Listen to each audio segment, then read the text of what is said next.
Hello guys, good morning. അപ്പോൾ ഇന്ന് day 2. ഇന്നാണ് നമ്മൾ മഞ്ഞ് കളിക്കാൻ പോകുന്നത് ഗൈസ്. അതിനായിട്ട് ഫസ്റ്റ് തന്നെ ഞാൻ ഡ്രസ്സ് ഇടുകയാണ്. ഞാനപ്പോൾ ഇത് എൻ്റെ ഒരു ജാക്കറ്റ് പോലത്തെ ഡ്രസ്സ്, അതിൻ്റെ പുറമേ ഞാൻ കഴിഞ്ഞ ദിവസം ഇട്ട ഹുഡി തന്നെ എടുത്തിട്ടുമാണ്. വേറെ ഒരു ഹുഡി ഉണ്ട്, അന്ന് അതെടുത്ത് ഇടാൻ പറ്റില്ല, നനഞ്ഞ് കുതിർന്ന് കിടക്കുമായിരുന്നു അതോടെ. പിന്നെ എൻ്റെ തലയിൽ വെക്കണേ ഈ ബണ്ണി പോലത്തെ ഈ സാധനങ്ങളെടുത്ത് വെച്ചു. പിന്നെ നമ്മൾ പുറത്തേക്ക് ഇറങ്ങി ഗായ്സ്. ഞാനപ്പോൾ ഭയങ്കര എക്സൈറ്റഡിലായിരുന്നു കേട്ടോ. പിന്നെ ഞങ്ങൾ പുറത്തിറങ്ങി. പിന്നെ ഇത് അന്നി ചേച്ചി, ചേച്ചിയുടെ പേര് അന്നു എന്ന് തന്നെയാണ്.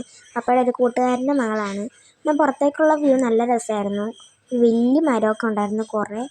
പിന്നെ കുറച്ച് ഇപ്പോൾ ഗ്യാസ് കയറാതിരിക്കാനായിട്ട് ഞാൻ നാരങ്ങ മിഠായി എടുത്ത് കഴിച്ചു.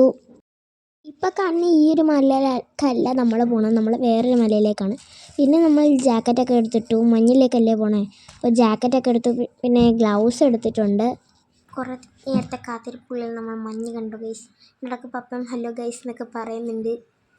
ഇവിടുത്തെ മഞ്ഞൊക്കെ കൊള്ളാത്തായിരുന്നു. ഇച്ചിരിയും കൂടെ കയറി കഴിയുമ്പോഴാണ് നല്ല മഞ്ഞൊക്കെ വന്നത്. പിന്നെ വായിൽ കൂടെ പുക ഇടക്കിടക്ക് വരുന്നുണ്ടായിരുന്നു നമ്മളിങ്ങനെ ഊതുമ്പോൾ. ഇനി അവിടെ കുറേ കോപ്രായം കാണിക്കുന്നുണ്ടായിരുന്നു. ഞാൻ കിടന്ന് അതിൻ്റെ ഇടയ്ക്ക് കൂർന്ന് താഴ്ത്തരും. എൻ്റെ പണിയെന്ന് വെച്ചാൽ ഞാൻ മേളിൽ കയറിപ്പോവും, വീണ്ടും താഴ്ത്ത് വരും, മേളിൽ കയറിപ്പോവും, വീണ്ടും താഴ്ത്ത് വരും. ചിലതൊക്കെ കൊള്ളില്ലാത്ത മഞ്ഞായിരുന്നു കേട്ടോ. ചിലത് മാത്രം നല്ലതായിട്ട് കുഴിച്ച് അതിൻ്റെ അകത്ത് ചെല്ലുമ്പോൾ നല്ല മഞ്ഞായിരിക്കും. പിന്നെ അതിൻ്റെ മേളിൽ കാണുന്ന മഞ്ഞൊക്കെ ഇച്ചിരി കൊള്ളില്ലാത്ത മഞ്ഞായിരുന്നു. എല്ലാവരും നല്ലോണം എൻജോയ് ചെയ്തു കേട്ടോ ഈ മഞ്ഞിൻ്റെ അകത്ത്. നമ്മൾ ആദ്യമായിട്ടാണ് ഇങ്ങനെ മഞ്ഞിൻ്റെ അകത്ത് കാണുന്നത്. പപ്പയും മമ്മിയും നേരത്തെ പോയിട്ടുണ്ട്. മമ്മി ഉത്തർപ്രദേശ് വെച്ച് പോയിട്ടുണ്ട്, പപ്പ ഇവിടെ നേരത്തെ വന്നിട്ടുള്ളതാണ് കേട്ടോ.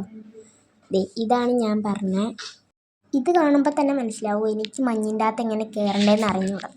എഴുന്നേക്കും താഴ്ത്തൂരി, എഴുന്നേക്കും താഴ്ത്തൂരി, ഇത് തന്നെ പണി. അതിൻ്റെ ഇടയ്ക്ക് ചേച്ചിയും കൂടെ ഉണ്ട് വന്നു കേട്ടോ. അതിൻ്റെ ഇടയ്ക്ക് അന്നു ചേച്ചിയുടെ ഗ്ലൗസൊക്കെ പൊട്ടിപ്പോയി. മാന്തി അവിടെ ചുരണ്ടി ഗ്ലൗസൊക്കെ പൊട്ടിച്ചെടുത്തു. ഇവിടെ ഒരാൾ ഭയങ്കര പണിയിലാണ്, അങ്ങോട്ടും ഇല്ല ഇങ്ങോട്ടും ഇല്ല, ഓർന്നും പോളില്ല, നിൽക്കണമില്ല ഇല്ല എന്നുള്ള അവസ്ഥയിലാണ് നിൽക്കുന്ന ഒരാൾ. എല്ലാവരും നല്ല രീതിക്ക് എൻജോയ് ചെയ്ത ഒരു ട്രിപ്പായിരുന്നു ഈ കുളു മണാലിയിലേക്ക് പോയിരുന്ന ഒരു ട്രിപ്പ്. ശരിക്കും ഇങ്ങനെ ഒരു ട്രിപ്പ് നമ്മൾ ആദ്യമായിട്ടായിരുന്നു പോയത്. വേറെ ഒരു പ്രാവശ്യം കൂടെ നമ്മൾ ഈ ഫാമിലിയായിട്ട് തന്നെ പോയായിരുന്നു. അത് നമ്മൾ വാട്ടർലാൻഡിലേക്കായിരുന്നു പോയത്. എന്നാൽ ഇച്ചിരിയും കൂടെ എൻജോയ് കൂടുതൽ ചെയ്തത് ഈ ഒരു ട്രിപ്പായിരുന്നു കേട്ടോ. പിന്നെ നല്ല തണുപ്പുണ്ടോന്ന് ചൂടാക്കാനായിട്ട് ഒരു മാഗി കഴിച്ചു. ഇച്ചിരി പ്ലേറ്റ് മാഗി മേടിച്ചായിരുന്നു കേട്ടോ. പിന്നെ ഇവിടെ എല്ലാവരും എങ്ങനെ ഇരിക്കും എന്നുള്ള കഷ്ടപ്പാടിലാണ്. പിന്നെ ഇവിടെ നമ്മൾ ഫോട്ടോ എടുക്കാൻ വന്നിരുന്നതാണ്. ഒരു ഇഗ്ലൂ പോലത്തെ ഒരു ചെറിയൊരു സ്ഥലം, അവിടെ നമുക്കിരുന്ന് നല്ല ഫോട്ടോ ഒക്കെ എടുക്കാം. പിന്നെ അവിടെ ചെന്നിട്ട് ഇത്രയും ഫോട്ടോസൊക്കെ എടുത്തു. അത്യാവശ്യം കുറേ ഫോട്ടോസൊക്കെ എടുത്തു, പക്ഷെ എല്ലാം നമുക്ക് ചേർക്കാനൊന്നും പറ്റിയില്ല. അത് കഴിഞ്ഞിട്ട് നമ്മൾ നേരെ ഒരു റെസ്റ്റോറൻറ്റിൽ പോയി. അവിടെ ചെന്നിട്ട് ഫുഡ് കഴിക്കാനായിട്ട് നമ്മൾ നല്ലൊരു വൃത്തിയൊക്കെയുള്ള ഒരു റെസ്റ്റോറൻറ്റിലാട്ടോ പോയത്. പിന്നെ അവിടെ ചെന്നപ്പോൾ നമ്മൾ ഗീരാ റൈസ്, പിന്നെ ഫ്രൈഡ് റൈസും ബട്ടർ ചിക്കനും, പിന്നെ ചില്ലി ചിക്കനും, പിന്നെ റൊട്ടിയും, പിന്നെ മോമോസും മേടിച്ചായിരുന്നു. അതൊക്കെ കൂട്ടി നല്ലോണം ഫുഡൊക്കെ കഴിച്ചു. മോമോസ് സെപ്പറേറ്റ് ആട്ടോ മേടിച്ചത്. നല്ല ഫുഡായിരുന്നു. പിന്നെ ഫുഡൊക്കെ കഴിച്ച് നമ്മൾ പുറത്തേക്ക് ഇറങ്ങിയിട്ട് ഫോട്ടോ ആണെന്നും പറഞ്ഞ് നമ്മൾ വീഡിയോ ആണ് എടുത്തതെന്ന് പിന്നെയാണ് മനസ്സിലായത് ഇത് കണ്ടപ്പോൾ. പിന്നെ നമ്മൾ തിരിച്ച് റൂമിലേക്ക് പോയി. അവിടെ ചെന്നിട്ട് കിടന്നുറങ്ങി കുറേ നേരം. പിന്നെ വീഡിയോയൊക്കെ എഡിറ്റ് ചെയ്യാനുണ്ടായിരുന്നു. പിന്നീട് തിരിച്ച് നമ്മൾ റൂമിൽ നിന്ന് ഇറങ്ങി. പിന്നെ നമ്മൾ തിരിച്ച് ഡൽഹിയിലേക്കാണ് പോകാൻ പോകുന്നത്. ഈ ഒരു റൂമിലാട്ടോ ഇത്രയും നാളല്ല, ഇത്രയും ദിവസം നമ്മളിവിടെ കിടന്നത്. പിന്നെ കാറിൽ കയറി തിരിച്ച് നേരെ ബസ് സ്റ്റോപ്പിലേക്കാണ് പോകുന്നത്. ഇപ്പോൾ കാറിൻ്റെ അകത്ത് ഞങ്ങൾ ഇച്ചിരി ഫോട്ടോസൊക്കെ എടുത്തായിരുന്നു. പിന്നെ ബസ് സ്റ്റോപ്പിലെത്തിയപ്പോൾ തന്നെ അവിടെ ഒരു കട ഉണ്ടായിരുന്നു. അപ്പോൾ അവിടെ ചെന്നിട്ട് ഞാനൊരു സ്നിക്കേഴ്സ് മേടിച്ചു. സ്നിക്കേഴ്സിന് 80 രൂപ എങ്ങാണ്ടും ആയിരുന്നു കേട്ടോ.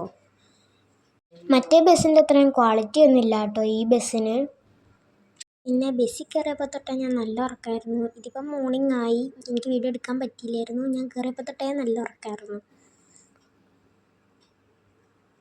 അപ്പോൾ ഗൈസ്, നമ്മളിപ്പോൾ വീട്ടിലെത്തി കുറച്ച് നേരം കഴിഞ്ഞപ്പോഴേക്കും ഞാൻ ചേച്ചിയുടെ പോയി യൂണോ ഇരുന്ന് കളിച്ചു. യൂണോയുടെ ഇത് ഞങ്ങൾ കുളുമണാലിൽ ചെന്നപ്പോൾ തന്നെ മേടിച്ചായിരുന്നു. ഗൈസ്, ഇവിടുത്തെ കുളുമണാലിലെ പൈസന് 150 ഇതിൽ നാട്ടിൽ എന്തോ 75-80 രൂപക്ക് എന്തോ കിട്ടും കേട്ടോ. നല്ല രസമായിരുന്നു കളിക്കാനൊക്കെ. പിന്നെ ഗൈസ്, ഇന്നത്തെ വീഡിയോ അപ്പോൾ ഇത്രയേ ഉള്ളൂ. അപ്പോൾ നിങ്ങൾക്ക് ഇഷ്ടപ്പെട്ട ലൈക്ക്, ഷെയർ, സബ്സ്ക്രൈബ് അപ്പം മറക്കരുത്. പിന്നെ നാട്ടിൽ നിന്ന് അമ്മവും വീഡിയോ ഒക്കെ ഇടുന്നുണ്ട്, അപ്പോൾ അതിന് എല്ലാവരും സപ്പോർട്ട് ചെയ്യുക, ഇതിനും എല്ലാവരും സപ്പോർട്ട് ചെയ്യുക. അപ്പം നമ്മുടെ വീഡിയോ ഇത്രയേ ഉള്ളൂ. Bye bye.